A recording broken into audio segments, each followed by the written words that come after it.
entrepreneurship in the country. Okay, well, we've spoken about domestic manufacturing. Let's try and go back to export. Do we have Dr. Abhay back with us? Is Dr. Abhay? Okay, I think we still don't have his connection up and ready just yet.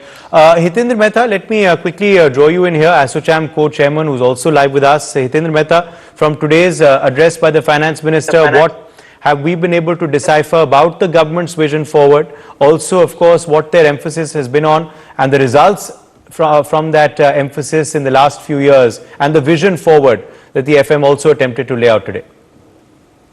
Well, thank you for the question.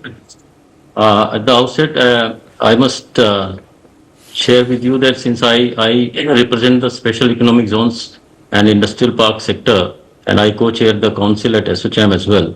So, insofar as the SEZ and industrial park sector is concerned, my take is that the government has given a kind of signal that this scheme will continue to be there, because SEZ is essentially part of the infrastructure. Why I'm saying so? Because they have extended the income tax exemption for IFSC units, International Financial Services Centers units, which are arising out of the SEZ Act only, which is the creation of SEZ Act. So I'm trying to focus on particularly on this statement of the finance minister that India is ought to become a financial sector gateway of the economy. When we measured, she particularly cited the example of Gift City.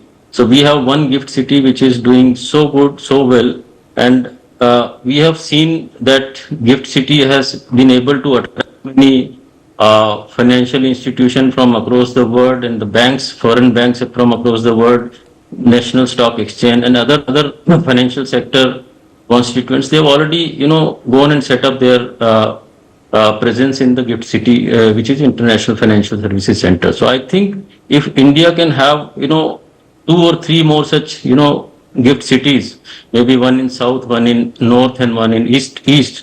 So India will see a huge change in the financial sector landscape, and then we will have, I think, a much larger impact on the economy as a whole, from by becoming the financial sector's gateway of the world actually. So by having Gift City, we are able to compete with the financial sectors of United States, UK, or other developed countries. So having said that, I see that this budget is focused on development. That goes without saying. The finance minister's indication that 10% increase in the infrastructure spend, which is quite huge, I think quite encouraging for the economy. There is no denying about that. But one expectation which we were hoping that there will be a clarity on the special economic zones policy by the government, because we expected that the existing SEZs could be amended and whatever changes are to be introduced, government could do that, because we have already well established legislative framework on SEZs.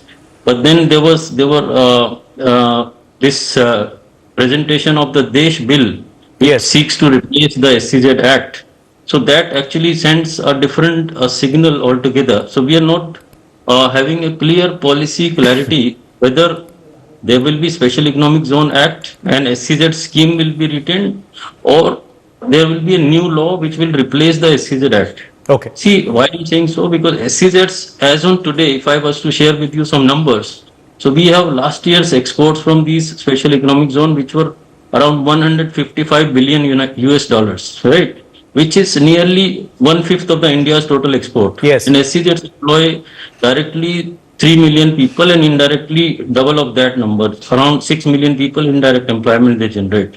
So government could have considered to have a separate policy for manufacturing sector SEZs, okay, and separate policy for service sector SEZs. Okay. So this could have actually helped, to utilize nearly 20,000 hectares, land which is available in these special economic zones, notified special economic zones. So that's perhaps something that that you would hope for in the full-fledged budget, perhaps later in the year. Arjun, let me draw you back in here now also on how much of change you have seen in your sector in the last 2-3 years. We were hearing from another player, although that's more in the consumer electronics, about the changes that have happened in domestic manufacturing and whatnot with